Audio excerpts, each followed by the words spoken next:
फतेहाबाद विधानसभा क्षेत्र से युवा नेता आनंद वीर खेड़ा जी आज हमारे साथ हैं। आनंद जी, जिस प्रकार से भाजपा की कल रैली हुई उसमें सीएम साहब नायब सैनी जी पहुंचे थे, उस रैली को लेकर कई घोषणाएं भी की गई, उस बारे में क्या कहना साहब? जैसे कि आपने देखा, प्रगति रैली के नाम से कल फतेहाबाद में एक रैली का आयोजन हुआ, जिसमें बतौर मुख्य अतिथि हमारे प्रदेश के मुख्यमंत्री नायब सिंह सैनी साहब पहुंचे। और आपने सवाल बहुत अच्छा किया है कि भी क्या क्या घोषणाएं हुई। और मेरे को ये लगता है कि जब कभी मुख्यमंत्री किसी क्षेत्र में आते हैं तो क्षेत्र के लिए सौगात लेकर आते हैं, क्योंकि मुख्यमंत्री का दौरा हमारे प्रदेश के करदाताओं के ऊपर करोड़ों रुपए का बोझ भी लेकर आता है। और हम उम्मीद करते हैं जब मुख्यमंत्री अपने कीमती समय में से कुछ समय निकाल के किसी एरिया में आएंगे, क्षेत्र में आएंगे, तो वहां पे कुछ बेहतरीन योजनाएं, घोषणाएं लेकर आएंगे। हालांकि जो समय आज हमारे पास है या मुख्यमंत्री जी के पास है, केवल 2 महीने बचे हैं, तो ज्यादा कुछ करने को नहीं है। 10 साल से उनको मौका मिला, भाजपा की सरकार प्रदेश के अंदर है, फिर भी फतेहाबाद क्षेत्र के लोगों को उम्मीदें थी और बहुत प्रेस के माध्यम से बहुत सी चर्चाएं मौजूदा विधायक दुड़ाराम जी ने चलाई थी कि भी ये भी मिलेगा, ये भी मिलेगा, ये भी मिलेगा। लेकिन मुख्यमंत्री जी ने क्षेत्र को कुछ देने की बजाय केवल और केवल मैं कहूंगा ठगने का काम किया। प्रगति रैली ना बनकर इस क्षेत्र की दुर्गति रैली बनी। कैसे दुर्गति रैली बनी कि जो अपेक्षा, जो उम्मीद मुख्यमंत्री जी से की गई थी कि फतेहाबाद के अंदर मेडिकल कॉलेज की वो घोषणा करके जाएंगे, कुछ और बेहतरीन योजनाएं वो लेकर आएंगे, वो सब ना देकर मुख्यमंत्री ने, तो मैं कहूंगा विधायक से भी जो नीचे स्तर की कोई बातें हैं तो वो उन्होंने करी। कहा कि बिजली की लाइनों को दुरुस्त किया जाएगा, जिसको ट्रांसफार्मर की जरूरत है वो ट्रांसफार्मर दिए जाएंगे, जिनके घरों के ऊपर से लाइटें जा रही है। साहब, ये काम की अपेक्षाएं लोग विधायक से करते हैं, मुख्यमंत्री से नहीं करते। अगर बिजली के ऊपर काम करते हैं तो मुख्यमंत्रियों का फर्ज बनता है कि कहीं ना कहीं सब स्टेशन की बात करें, कोई नई योजनाएं की बात करें। अभी भी सैकड़ों हजारों डांडियां हमारे क्षेत्र की वंचित हैं बिजली से, उनको बिजली पहुंचाने का काम करें। जैसे जल जीवन मिशन के तहत जो वर्ल्ड बैंक का पैसा आया है, जिस पैसे का उपयोग करके ढांडियों में पानी पहुंचाया जा रहा है, ऐसी कोई योजना लेकर आए। लेकिन एक छोटी सी बात उन्होंने अपने मंच के माध्यम से करी, और उससे ज्यादा घिनौनी और छोटी बात उन्होंने करी, मुख्यमंत्री ओहदे का मैं कहूंगा अपमान किया। वो ये किया कि शहर में हमारे जिस तरीके से एक मांग दुड़ाराम जी ने उठाई कि वार्ड नंबर 13 और 14 के बीच में अगर मेरे को जगह मिले तो मैं फतेहाबाद शहर में बूस्टिंग स्टेशन लाने का काम करूंगा। अब मुख्यमंत्री बूस्टिंग स्टेशन दे, ऐसा मेरे को लगता है कि बड़ी छोटी बात है। क्षेत्र के आज भी बहुत से हलके में और जिले में बहुत से ऐसे गांव हैं जो पानी की समस्याओं से जूझ रहे हैं। गर्मी में बड़ा बेहाल हो जाता है, लोगों को घरों में रोज की रोज 500-700 रुपए में टैंकर गिरवाने पड़ते हैं। तो मुख्यमंत्री के तौर पर, उनके ओहदे के तौर पर उन्हें कई वाटर वर्क्स लेके आने की जो है उनकी जरूरत उनको करनी चाहिए थी, लेकिन उन्होंने ये सब नहीं किया। तो छोटी छोटी करी। और सबसे जो हैरानी कर देने वाली बात थी, अब भट्टू के लिए, अगर हम भट्टू क्षेत्र में आज हम आए हुए हैं, तो भट्टू क्षेत्र के लिए एक मांग रखी गई कि भट्टू को तहसील का दर्जा दिया जाए। और उसके इस हवाला देकर कि भाई कि मेरे को कागजात में फॉर्मेलिटी देखूंगा। मेरा मानना है आज से पूर्व जब कभी मुख्यमंत्री आते हैं तो मौजूदा विधायक, प्रशासनिक अधिकारी और मुख्यमंत्री तीनों का आपस में एक तालमेल बनता है। हर मांग को उनके पास पहले ही पहुंचाया जाता है, उनके साथ डिस्कशन होती है और जो चीज फिजिबल होती है, वायबल होती है, उसको धरातल पे उतारा जाता है।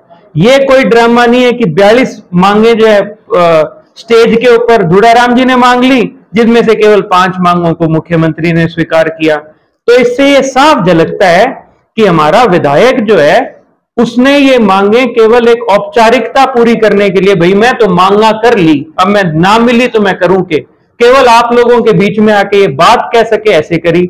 अगर विधायक को मांगे मनवानी थी तो उन्हें 6 दिन पहले, हफ्ते, 10 दिन, 15 दिन पहले जब ये कार्यक्रम तय हुआ था, तब से चंडीगढ़ के जो है चक्कर काटने शुरू कर देने चाहिए थे।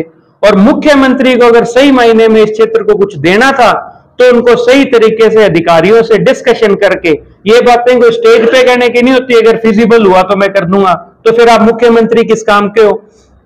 हर चीज में उनको एक जो कल का जो सारा प्रकरण है, और सबसे हास्यास्पद जो बात हुई वो ये हुई कि अपने 10 साल के कार्यकाल के काम को गिनवाने के लिए जो चौधरी भूपेंद्र सिंह हुड्डा और उदय भान जी ने और बाबरिया जी ने एक हरियाणा मांगे हिसाब का एक योजना शुरू करी, जिसकी नेतृत्व भाई दीपेंद्र हुड्डा कर रहे हैं। प्रदेश के कोने कोने में जाके हरियाणा मांगे हिसाब की एक यात्रा उन्होंने चलाई है। हर जगह हर हलके में वो पहुंचेंगे। जो सवाल वो सरकार से पूछ रहे हैं कि इन्होंने किया क्या, मुख्यमंत्री ने उन कार्यक्रम हरियाणा मांगे हिसाब का कार्यक्रम की कामयाबी की बौखलाहट मुख्यमंत्री की स्टेज पर भी नजर आई कि वो बौखलाहट में जो चौधरी भूपेंद्र सिंह हुड्डा के नेतृत्व में चौधरी प्रहलाद सिंह गिलाखेड़ा जब इस क्षेत्र के विधायक थे, उस दौरान किए गए कामों को वो खुद का बता के गिनाने लग गए। मेरे पिता 10 साल पूर्व 2009 से 14 के बीच में विधायक थे। उस दौरान के करे हुए काम, जिन कामों का शिलान्यास हो चुका था, जिन कामों के काम शुरू हो चुके थे और बहुत से ऐसे काम थे जो पूरे हो चुके थे, लोग उन चीजों को वो सेवाएं लेनी शुरू कर चुके थे ऑलमोस्ट, उन कामों को साल बाद में 1.5 साल बाद में खट्टर जी ने उनके फीते काटे और अब श्रेय लेने की कोशिश करी और मुख्यमंत्री, मौजूदा मुख्यमंत्री ने उसको लोगों के सामने जब स्टेज पर जब इन बातों का श्रेय लेने का प्रयास किया तो लोग भी खूब हंसे, क्योंकि लोगों को पता है, ये पब्लिक है, ये सब जानती है कि कौन सा काम किस समय हुआ। तो मैं कहूंगा बड़ा हास्यास्पद जो है विषय हुआ। कल कुछ पत्रकारों साथियों ने बोला कि भी कैसी रही रैली, को कितना अंक देंगे, तो मेरा ये मानना है कि साहब रैली को 0 अंक इसलिए दूंगा कि जो मांगे रखी गई, जिस तरीके से उन मांगों को उठाया गया, वो हमारे विधायक की नीयत के ऊपर जो है सवाल खड़ा करती है। विधायक की नीयत के ऊपर सवाल खड़ा करती है इसलिए क्योंकि उन्होंने योजनाबद्ध तरीके से मांगों को सीएम के सामने नहीं रखा। और उससे भी ज्यादा मैं कहूंगा कि इसको 0 में इसलिए कहता हूं इस रैली को कि जो हमारे प्रदेश के मुख्यमंत्री है, उन्होंने मंच के ऊपर खड़े होकर ऐसी ऐसी बातों को बोला जो 10 साल पूर्व जो है हुड्डा साहब के कार्यकाल में जिन मांगों को हम पूरा कर चुके थे, उनको खुद के भाषण में लाकर उनको इंक्लूड करने की कोशिश करी।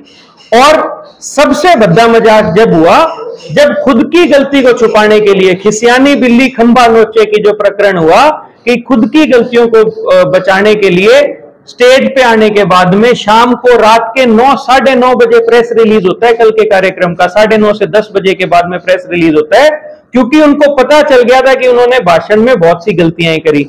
उन्हें बताया गया था कि ये काम शुरू हुए थे, ये उस समय के अप्रूव्ड काम थे, उन्होंने गलत किया।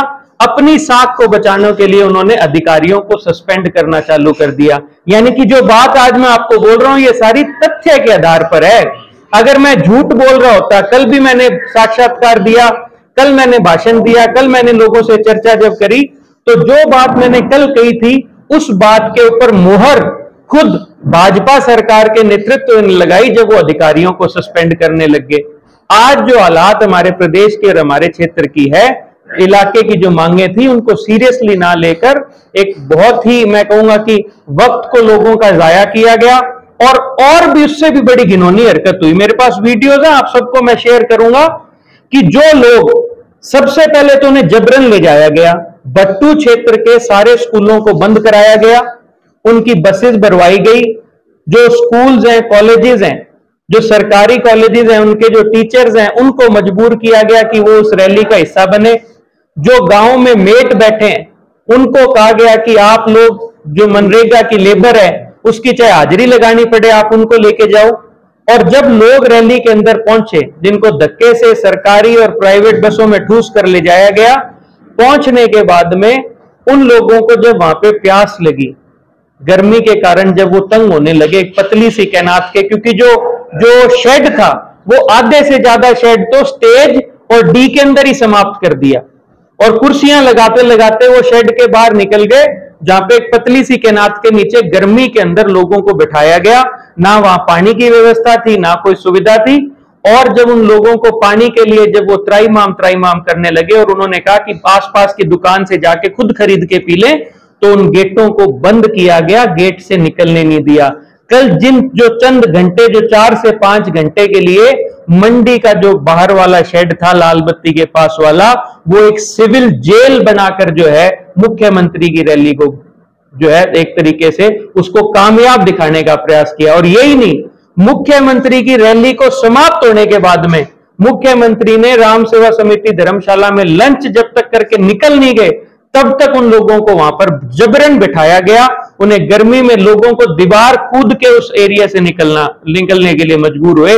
जिन लोगों को, मेरा ये मानना है, जो लोग इतनी गर्मी के अंदर घंटों सफर करके, कोई 20 मिनट 25 मिनट आधे 1 घंटे का सफर करके और घंटों भाषण सुनने के लिए आप लोगों के आते हैं, मेरे को लगता है कि इससे ज्यादा आदर सत्कार उनका करना हमारा दायित्व बनता है, हर पॉलिटिशियन का दायित्व बनता है। कल उनको भी अपमानित किया गया। और एक और सवाल, अधिकारियों पे ये गाज गिराने से पहले मुख्यमंत्री को अपने गिरेबान में झांकना चाहिए, हमारे इलाके के विधायक को अपने गिरेबान में झांकना चाहिए। अरे मुख्यमंत्री को खाना देने के लिए इनको कोई आदमी नहीं मिला, मुख्यमंत्री को लंच एक धर्मशाला में कराया गया। क्या पूरे शहर में एक आदमी नहीं था जो मुख्यमंत्री को होस्ट कर सके? ये अपने आप में इस बात का सबूत है कि फतेहाबाद और हरियाणा की जनता ने मन बना लिया है कि आने वाले 2 महीनों के अंदर अंदर जैसे ही चुनाव अनाउंस होगा, भाजपा को बाहर का रास्ता जनता दिखाने का काम करेगी। और अपने देसी भाषा में क्या सूण हो, सूण, तो एक सूण हो गयो साहब, सूण हो गयो कि जिक्की कई बात क्यों कई की बारी जुबान पर आन लाग जाए। अब हुड्डा साहब को टाइम आन लाग रहे, केठा बन अधिकारी भाषण ही विशो लिखो है, केठा धक्कों भी हाथ लिखी जगो कि भी हुड्डा का काम याद आन लाग गया। हमारे बाद में 2 विधायक बने जी, उनके कामों का कोई जिक्र नहीं हुआ। जो कामों का जिक्र जिसने किया उनके काम का जिक्र हुआ, मिनी बाईपास का जिक्र हुआ, मल्टी लेवल पार्किंग का जिक्र हुआ, हेरिटेज पार्क का जिक्र हुआ, नई अनाज मंडी का जिक्र हुआ। ये सारे के सारे काम चौधरी भूपेंद्र सिंह हुड्डा के नेतृत्व में जो हरियाणा में कांग्रेस की सरकार 2009 से 14 के बीच में थी, जिसमें फतेहाबाद की नुमाइंदगी चौधरी प्रहलाद सिंह गिल्लाखेड़ा कर रहे थे, उस समय के ये सारे के सारे काम थे। और उन कामों को एक और केंद्र के द्वारा दिया गया नेशनल स्टेडियम दरियापुर के अंदर, जिसका खुद अजय माकन जी ने मुहूर्त किया था। हुड्डा साहब ने हुड्डा साहब भी वहां पे मौजूद थे। वहां पे एस्ट्रोटर्फ का फुटबॉल ग्राउंड सालों से बच्चे इस्तेमाल कर रहे हैं, उसको आगे नहीं बढ़ाया इन्होंने, बस वो एस्ट्रोटर्फ का ग्राउंड बन गया, बिल्डिंग उन्होंने नहीं बनाई। केंद्र की योजना थी, उसको पूरा भी नहीं कर पाए, उसको भी मुख्यमंत्री ने स्टेज से गिनवाया। तो बहुत ऐसी हरकतें हुई कल की रैली में, जो उस रैली को हर तरफ से ये दिखा रही है कि वो फेल थी। वहां पे पहुंचे हुए जितने भी उपस्थित लोग थे, उनको बड़े गंदे माहौल में रखा गया, जबरदस्ती उनको, कहते हैं ना कि एक सिविल जेल बनाकर उनको उसमें दबाया गया। जो जिस उम्मीद से मुख्यमंत्री की रैली का इंतजार कर रहे थे लोग, उस उम्मीद को नाउमीदी में तब्दील करके उन घोषणाओं का जिक्र किया जो कि उनसे पूर्व 10 साल पहले जो काम हो चुके हैं उनको गिनवाने का काम किया। तो निराशा ही निराशा हाथ लगी फतेहाबाद को। जी, अभी जो आज की खास बात यह है कि आज सिरसा में कांग्रेस की कार्यकर्ताओं की बैठक थी, जिसमें प्रदेश अध्यक्ष और पूर्व मुख्यमंत्री भूपेंद्र सिंह हुड्डा जी आए हैं। वो विमान से आए हैं, हवाई जहाज से यात्रा करते हुए उनके साथ चौधरी प्रहलाद सिंह गिल्लाखेड़ा जी साथ रहे हैं। और इस सफर में आना उनकी राजनीतिक तौर पर राजनीतिक गर्मा गई है, क्षेत्र में व्यापक चर्चा है, उसमें क्या कहना चाहेंगे आप? क्योंकि आप अभी ना दौड़ में है, टिकट की दौड़ में है फतेहाबाद विधानसभा क्षेत्र से। देखो, चौधरी भूपेंद्र सिंह हुड्डा के साथ विमान में सफर करना कोई नई बात नहीं। चौधरी भूपेंद्र सिंह हुड्डा विमान में तो सौभाग्य की बात है हमारे जैसे लोगों के लिए, उन्होंने अपने विमान में हमें पापा को बिठा के लेके आए। लेकिन हजारों नहीं सालों का सफर चौधरी भूपेंद्र सिंह हुड्डा के बुरे से बुरे वक्त में पापा ने किया है। उनके साथ चले हैं कदम से कदम मिला के बुरे से बुरे दौर में। तो विमान में उनके साथ चढ़ के आना कोई बड़ी बात नहीं। उनको जब पता चला कि प्रहलाद जी दिल्ली आए हुए हैं और उनको आना है, तो उन्होंने कहा कि भी प्रहलाद मेरे साथ चलना है, तो उन्होंने साथ ले लिया। पापा बोले कोई दिक्कत नहीं है। अगर ये तो विमान था, हुड्डा साहब के बल्दगाडे में जाना है तो मैं तो बल्दगाडे में साके चढ़ जाएगा, मैं तो फेल होगा, मान तो जहाज दे दे, जहाज सही बल्दगाडो दे दे, बल्दगाडो सही पगा कह दे कहीं प्रहलाद अब अपने को दिल्ली से फतेहाबाद तक पैदल चलना है, तो भी पापा तैयार है। तो हम कोई विमान के भी ऊंचाई के केवल साथी नहीं है, हम तो जमीन पर भी उनके साथ चलने को तैयार है। तो मैं कहता हूं लोगों में बहुत बड़ी चर्चा का विषय है, पर ये हमारे परिवार के लिए और चौधरी भूपेंद्र सिंह हुड्डा परिवार के लिए एक साथ कहीं ट्रैवल करना कोई लंबी चौड़ी बात नहीं है। हमारे लिए सदा हम ऐसे चलते रहेंगे। और आज विमान पे मैं तो कह रहा हूं कि हम तो पूरे वक्त के साथी हैं। विमान वाली गिनती मत करो हमारी, तो उस समय गिनती करो जब मैं पगा चालता बांगे सागे, जब मुख्यमंत्री को नहीं रहा नहीं, जदू सागे चालन लाग रहे हैं मुख्यमंत्री आ जदी चाल यार, अब दूसर बनेगा जद भी चलांगा, मैं ही चलांगा, कोई दिक्कत को नहीं। धन्यवाद। ये थे आनंद गिल्ला खेड़ा जी।